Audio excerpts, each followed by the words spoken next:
गर्मी मौसम की ज्यादा है या विपक्ष की ज्यादा हो रखी है?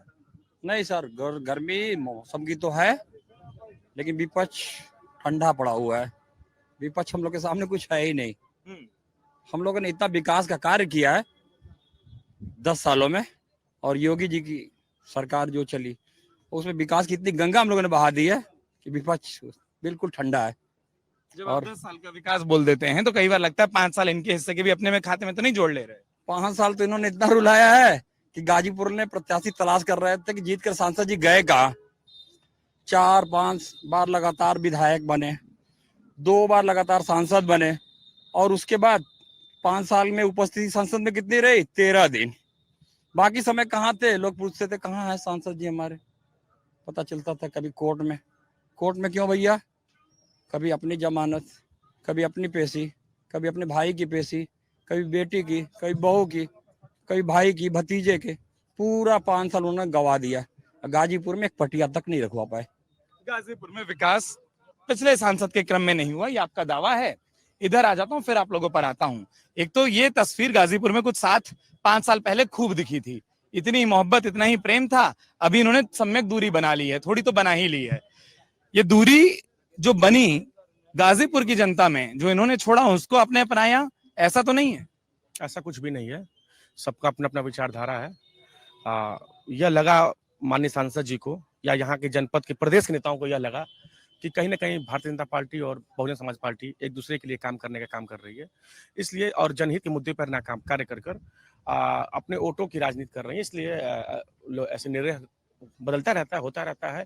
रही बात विकास कार्यों की, अगर माननीय मनोज सिन्हा जी इतना विकास किए होते तो 1 लाख वोट से 1 लाख उनका वोट बढ़ा भी था और 1.25 लाख वोट से हारे भी थे।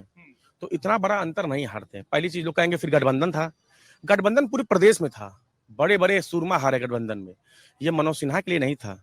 और रही बात यहाँ पे, ना ये मुसलमान बेल्ट है, ये 9% का आबादी क्षेत्र मुस्लिम है। उसके बाद भी अफजाल अंसारी 4 बार लगातार विधायक, कुल मिला के 5 बार विधायक, 2 बार सांसद, उनका भाई निर्दल विधायक, उनका भतीजा विधायक, उनका दूसरा भतीजा विधायक।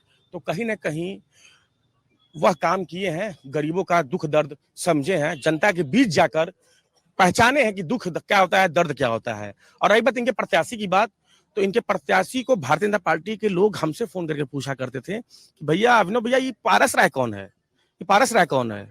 तो मालूम चला कि पारस राय फलाने हैं। नहीं, हमसे पॉलिटिकल लोग पूछा करते हैं, ये सवाल पूछता है लोग, ये सवाल पूछा करते हैं, जवाब ये दे रहे हैं।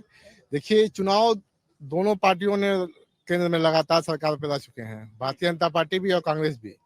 लेकिन जो मूलभूत जरूरतें जनता की है, जब बहुजन समाज पार्टी की सरकार 2007 से 2012 तक थी, तो बहुजन समाज पार्टी ने कल्याणकारी काम किया, जनता के हित में काम किया। सफाई कर्मी की नौकरी निकाल के दी जो को भी नौकरी थी नहीं।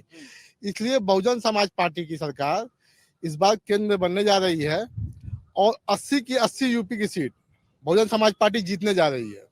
भाव भंगिमा को पकड़ना हमारा काम होता है। जब आपने कहा कि केंद्र में सरकार बनने जा रही है, वो त्योरियां चढ़ा लिए थे अपने आंखों की, इसलिए क्यों इसलिए चढ़ा लिए थे ना कि इनको अपने 10 साल के काम काज पे वोट मांगना चाहिए, लेकिन ये वोट अपने 10 साल के कार्य पे नहीं मांग के ये वोट मांगने का काम इधर उधर के मुद्दों पे कर रहे हैं। गाजीपुर गजब है, आपको पता है उनकी त्योरी क्यों चढ़ी, इनको पता उनका प्रत्याशी कौन था, आपको भी इधर का काफी कुछ पता ही होगा।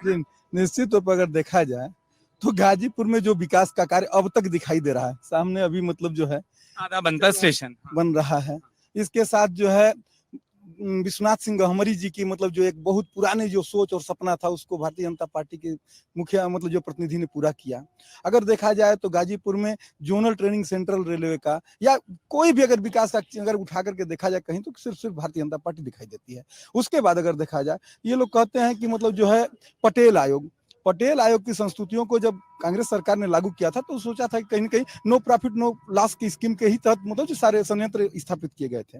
लेकिन समाजवादी पार्टी के सरकार में, बसपा के सरकार में पटेल आयोग के तहत जितनी भी मतलब ये संस्थाएं लगी थी, सारे लोगों को बंद कर दिया गया, सारे संस्थाओं को बंद कर दिया गया। इसलिए तो त्योरियां नहीं चढ़ाई होंगी आपने। निश्चित नहीं, बिल्कुल हम लोगों ने उसका मांग किया था कि आखिर क्यों, अगर देखा जाए तो कृषि से संबंधित ये क्षेत्र रहा है। बैतालपुर देवरिया में, आजमगढ़ में, गाजीपुर में और जौनपुर में राजकीय कृषि वर्कशॉप हुआ करते थे, जहाँ कृषि संयंत्र बनते थे, मतलब छोटे छोटे ड्रम बनते, कृषि संबंधी सारी चीजें बनती थी, लेकिन उस समय जो है उनको बंद कर दिया गया। अगर फिर देखा जाए तो गाजीपुर में जितना भी विकास का जो भी अगर श्रेय आपको यहाँ दिखाई दे रहा है वो माननीय मनोज सिन्हा जी को जाता है। अगर आप ये वीडियो YouTube पर देख रहे हैं तो हमारे चैनल को सब्सक्राइब करें और बेल आइकन को दबाना ना भूलें। अगर आप Facebook पर ये वीडियो देख रहे हैं तो हमारे पेज को लाइक करें।